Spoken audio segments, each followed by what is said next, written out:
Hello, my name is Lee Kenny. I'm the Managing Director of Magnetic Energy Limited, which is the holding company that was formed by the inventors of the Motionless Electromagnetic Generator, or MEG as we call it, to hold the intellectual property for all of the investments and all of the ventures based on MEG technology. With me today is Steve Patrick, our Director of Research. What Steve and I would like to do today is to go through all of the steps in the history of the development of the MEG and show you how we arrived at the conclusions that we arrived at and how the MEG has progressed, and then to show you the status of the MEG as it is now and where we need to go in the future. Steve and I, along with the other three inventors, Tom Bearden, Jim Hayes, and Ken Moore, have worked together on this project since 1996. And we're going to take you through that history and then repeat all of the projects that we have done. In 1996, we were visited here in Huntsville by Mr. Kawai, a well-known inventor of magnetic motors and holder of a number of U.S. and Japanese magnetics patents. Mr. Kawai had read all of Tom Bearden's work and was interested in working with us on developing a motor that he had just patented in the U.S. and in Japan. Now, Mr. Kawai did not speak any English at all. He understood a fair amount of English, as most Japanese people do, from having watched American television and American movies. And he could read a certain amount of English. But he hired a translator, a lady from here in Huntsville, to help him with his presentation and to help him discuss things with us. In addition to that, he brought with him these two pieces of metal and these two magnets to help him describe how he was doing switching of flux inside his new motor. So throughout his presentation, he would use these pieces of metal and these two magnets to illustrate his point. And the first point that he illustrated was that when you take a magnet of a known size and you connect it to a piece of metal, and this is just plain magnetic iron, the flux travels down through the end of the magnet, down the first piece of metal, which is acting as a pole piece, and exerts enough force to pick up another piece of metal. If you then take another magnet of similar strength and bring it in close proximity to the first, the lines of flux switch and move up the first keeper bar and across, thereby removing the amount of force that it took to pick up the second bar. And he would repeat this demonstration several times as he would describe and point to different sections of his motor to describe how that section worked. And I'm going to show you this again. The flux is now traveling down the bar and is collecting this bar. And as I bring this other magnet close to it, the bar drops off. Now you'll note, I'm rotating my hands, you note that I have not touched the keeper bar with the second magnet. In fact, it's a fair distance away. Well, as we progressed through the day, looking at this and playing with the trick, we began to form some ideas of our own. Later that day, we went to dinner at a Japanese restaurant, and because of the translator, we had at one end of the table Mr. Kawai, the translator, and Tom Bearden, and at the other end of the table, Steve and Jim and I, who were playing with these little magnets. And as we sat there and went through this, and we kept doing this and doing this and doing this, I said to Jim, look, if I could do this without moving this magnet by some form of electromagnetism, I know that I don't have to put in as much as I've got here because I keep sticking my finger in the middle. And if we wrapped a coil around the bottom of this, I could collect.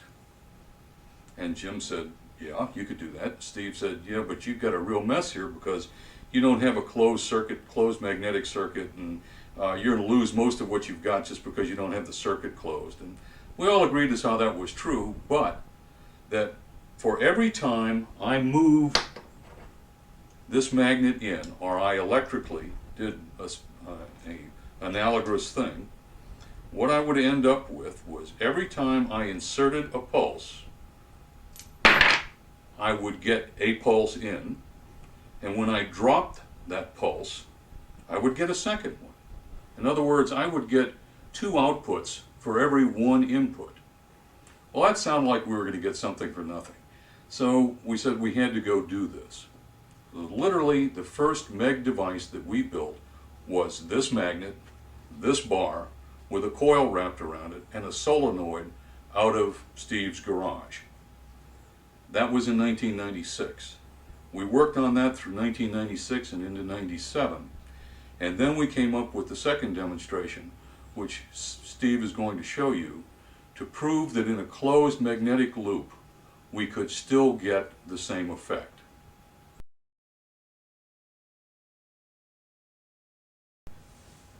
Next, we investigated different people who had done some research in magnetic circuits.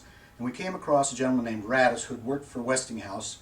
And in the late 50s, he had developed a magnetic switching system to switch magnetic boots for NASA.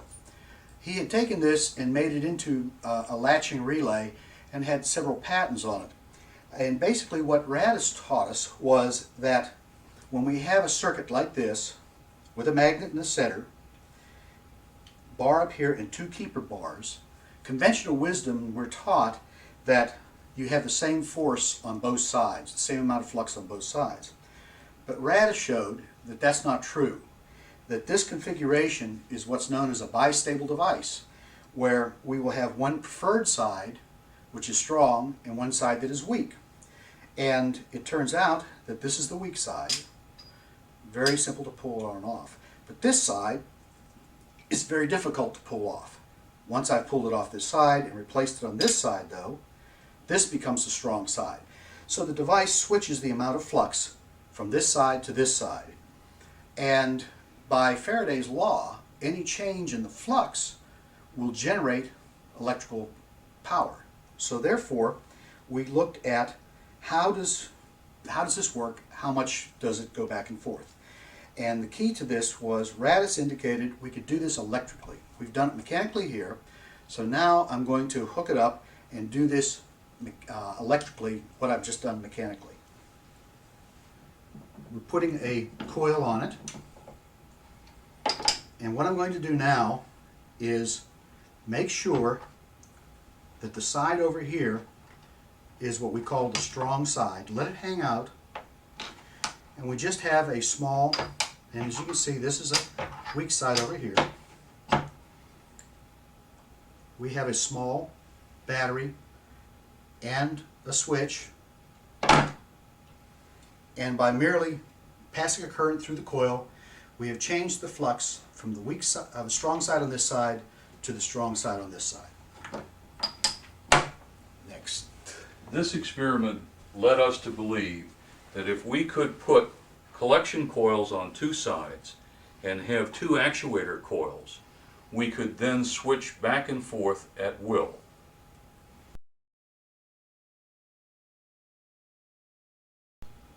The next step is to look at generating electrical power utilizing this circuit.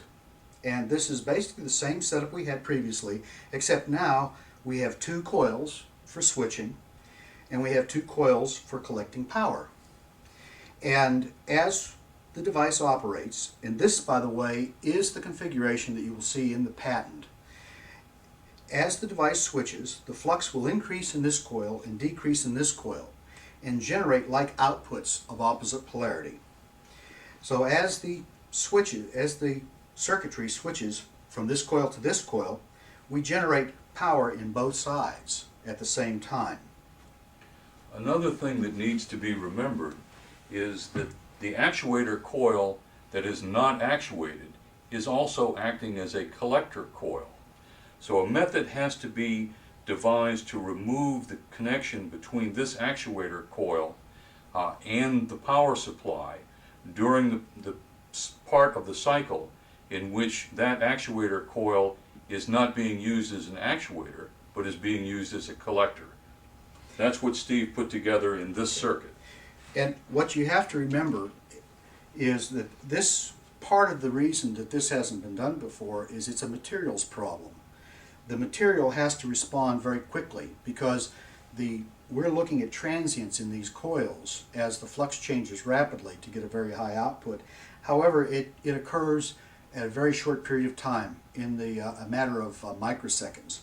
So if we run at a very slow frequency, we have an average output that is very, very low, and it requires a high frequency operation. The material we've used here, which is called magnetic iron, cannot operate at a high frequency, and that presents a problem to us. Also, it has a characteristic where it doesn't like to change its state, and it will actually generate eddy currents and really eat a lot of power internally to it. What we did here was we set up a circuit board to test our theories. And in this, what we did was we used relays to basically switch between the two coils. The reason we did that was we were able to set the system up so that when this coil was actuated, this coil could actually be switched to a load and we could measure how much power we could get out of it in addition to the power out of these. This particular board only runs at about 10 hertz, and we get very small outputs because of the losses that are in the material and because of the slow switching speed. However, we were able to show that indeed we do get power out of the coil that is not energized, so that we really have three outputs, and this can be significant later on in our development. And now Steve will show you the oscilloscope readings that we actually collected when we were running this device with this controller board. We collect the data from our digital oscilloscopes with a computer and analyze and plot the data using MATLAB or Excel. These are images of Excel plots of the system running at 10 Hz.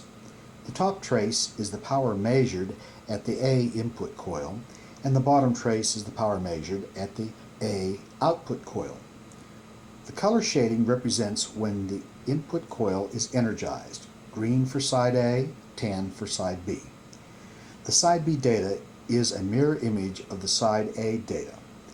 The plots show a long duration between the power pulses.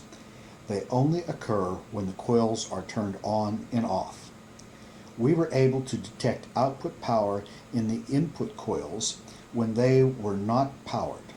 The power levels for this system were small because we could not operate the system at frequencies above 10 Hz due to eddy currents and heating of the material.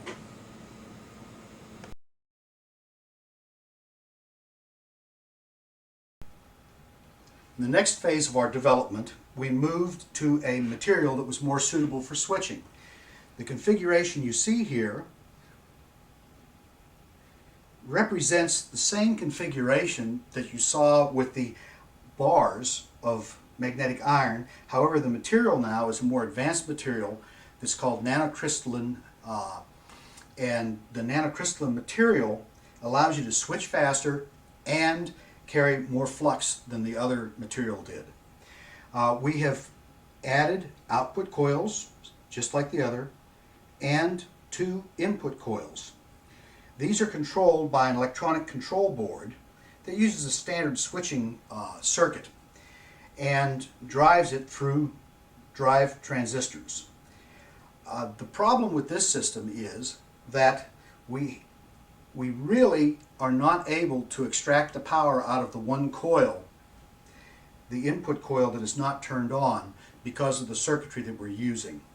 In addition, we have to get a more uniform input of the flux from the magnet into this material. Because it is laminated, it does not as uniformly distribute the flux as the solid material does.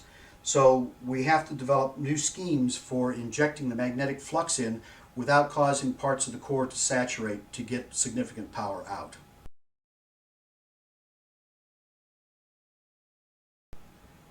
Now we'll review data plots that show the kind of performance that we can expect from the system in its operation.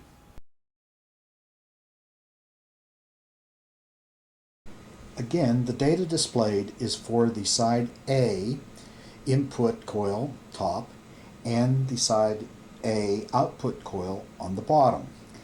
Side B is a mirror image of the data shown.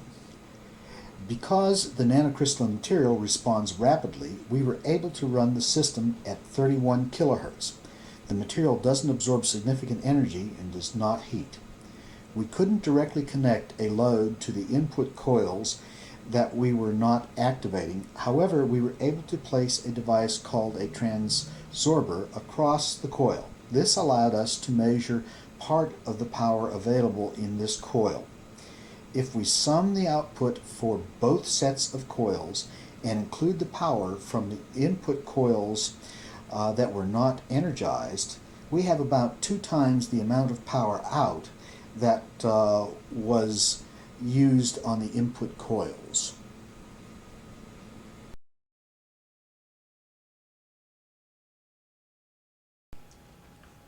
Now that you've seen all of the steps that we went through to develop the MEG device to the state that it's in now, let me just point out a couple of things. The time period between this device, which was a 1998 time frame, and this device was a little over 2.5 years. At this stage of the game, we were ready to quit. We had found out exactly what Radis had found out, and you'll see cited in our patent other work done out in California by people who had gotten to this stage and couldn't move any further because of the material. Well, we searched and we looked and we spent 2 years looking for new material that had the characteristics that we needed. And it wasn't until this nanocrystalline amorphous core material was invented by Allied Signal and then produced in quantity by Honeywell that we were able to move from this stage to this stage. When we got there, we found out that we internally did not have the equipment or the know-how to take this driver circuit and totally reproduce it in an electronic format so that it could be used at the higher speeds. Now that does not mean that it can't be done or that this is leading edge technology. It just means we can't do it. We know where we can take this circuit and go to several different companies and literally say, take this and convert it into a full electronic version that we can use at speeds up to 30 kilohertz. 30 to 50 kilohertz. 30 to 50 kilohertz. We've also talked to 2 manufacturers of this material about the injection problem. We know where we can get help to solve that. And we've talked to a 3rd manufacturer that makes ferrite core material, which may in the long run be better for us. So we're at the stage now to where we need to optimize the injection of the magnetic flux into the core material, optimize the size of the collector cores, optimize the circuit pack so that the circuit pack now runs as this one did, but at the speeds appropriate for this. So what you're looking at is we're at the crossroads where right now we're approximately a year and about $8.9 million away from having, I think, one of the greatest advances in technology since Isaac watched the kettle boil. But we can't get there by ourselves. We need a financial partner, just as we know our short suits and where to get help in the technology area. We have some short suits in the international business area that we're looking for our financial partner to fill in as well. Thank you.